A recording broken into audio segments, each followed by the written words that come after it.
আসসালামু আলাইকুম রহমতুল্লাহি ওবারাকাতু। কাছে এবং দূরে যে যেখানে বসে আমার এই অনুষ্ঠানটি দেখতেছেন সবাইকে জানাচ্ছি আমার পক্ষ থেকে আন্তরিক শুভেচ্ছা ও অভিনন্দন। আজকে আলোচনার বিষয় হচ্ছে ঘোড়ার শৌখিন নিয়ে কিভাবে আপনি আপনার স্ত্রীর সাথে সহবাস করবেন। দেখুন, স্ত্রী আনন্দ ফুর্তি দিতে হলে আপনাকে স্ট্রং হতে হবে, আপনার লিঙ্গ স্ট্রং হতে হবে। তাই ঘোড়ার শক্তি নিয়ে আপনি যদি আপনার স্ত্রীর সাথে সহবাস করতে চান তাহলে এই ভিডিওটি আপনার জন্য। ভিডিওটি মনোযোগ দিয়ে দেখুন কিভাবে আপনি ঘোড়ার শক্তি নিয়ে আপনি আপনার স্ত্রীর সাথে সহবাস করতে পারবেন। সেই ফর্মুলাটি আজকে আমি বলে দেব। ভিডিওটি যদি ভালো লেগে থাকে তাহলে একটি লাইক এবং সাবস্ক্রাইব করতে ভুলবেন না। তাহলে চলুন দেরি না করে কিভাবে জেনে নেই ঘোড়ার শক্তি নিয়ে আপনি আপনার স্ত্রীর সাথে প্রতি রাতে সহবাস করতে পারবেন। প্রিয় ভাইরা আমার, প্রথমে কলমি শাকের ডগা নেবেন। আমি যে আইটেমের কথা বলবো যা ঘরে বসে আপনারা প্রস্তুত করতে পারবেন। প্রথমে নেবেন পরিষ্কার পরিচ্ছন্ন কলমি শাকের ডগা অথবা শাক। আমরা যে কলমি শাক বা ডগা রান্না করে খাই সেই কলমি শাক বা ডগা প্রথমে আপনারা কুচি কুচি করে কেটে নেবেন।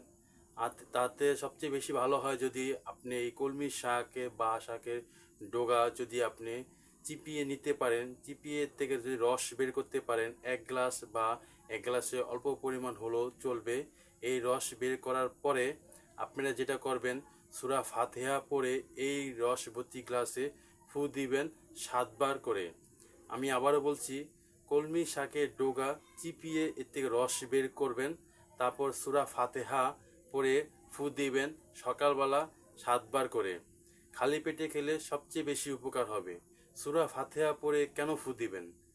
কোরআনে সমস্ত সূরা আছে, সমস্ত সূরা চাইতে সূরা ফাতিহা হচ্ছে সর্বোত্তম এবং শক্তিশালী সূরা।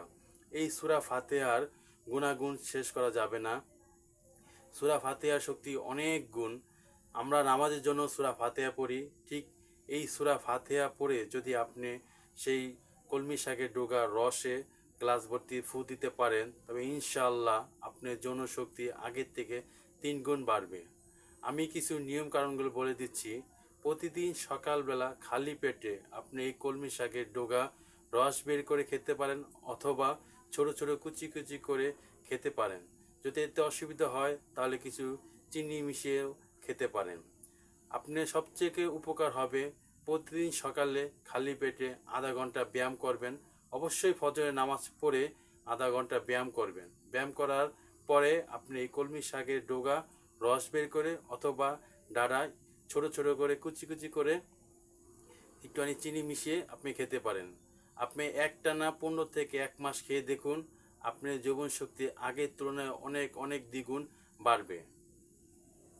প্রিয় ভাইরা, আজকে আমাদের যুব সমাজ এই যৌন শক্তি বিভিন্ন জায়গায় খারাপ জায়গায় গিয়ে তারা এই যৌন শক্তি লিঙ্গকে দুর্বল করে ফেলেছে।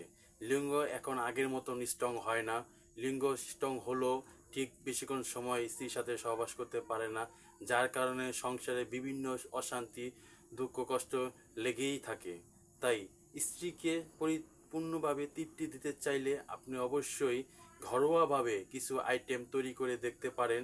ইনশাল্লাহ আপনি উপকার পাবেন, আমি নিজেও পেয়েছি। তাই বলতেছি, যদি আপনি যৌন শক্তি ধরে রাখতে চান তাহলে ফ্রিতে এই খাবারটা নিজেই তৈরি করে দেখতে পারেন। আপনি ঘরে বসে তৈরি করুন, এরকম একটা টাকা খরচ হবে না।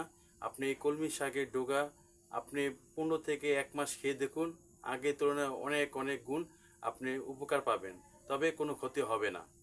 প্রিয় ভাইরা, আবারও বলছি, স্ত্রীকে পরিপূর্ণভাবে যদি তৃপ্তি না দিতে পারেন তাহলে আপনার সংসারে অবশ্যই অবশ্যই অশান্তি লেগে থাকবে। তাই সংসারের সুখ শান্তির জন্য আপনাকে অবশ্যই স্ত্রীকে পরিপূর্ণভাবে তৃপ্তি দিতে হবে। স্ত্রীর সাথে আপনি ঘন ঘন যদি সহবাস করতে পারেন তো অবশ্যই এই সংসারের সুখ শান্তি অবশ্যই ফিরে আসবে। ভিডিওটি আর বেশি বড় করছি না। আপনারা যৌনশক্তি দুর্বলতা বা যৌনশক্তি যে কোনো সমস্যার জন্য আমার এই চ্যানেলে বিভিন্ন ধরনের যৌনশক্তির সমস্যা নিয়ে আমি ভিডিও তৈরি করে থাকি। তো আমি একজন কবিরাজ। তো আপনারা আমার এই চ্যানেলটিকে আমার পাশেই থাকবেন, আমাকে সাবস্ক্রাইব করবেন আর আমাকে এগিয়ে যাওয়ার জন্য সাহায্য করবেন। আসসালামু আলাইকুম ওয়া রাহমাতুল্লাহি ওয়া বারাকাতুহু। সবাই ভালো থাকবেন, সুস্থ থাকবেন। আসসালামু আলাইকুম।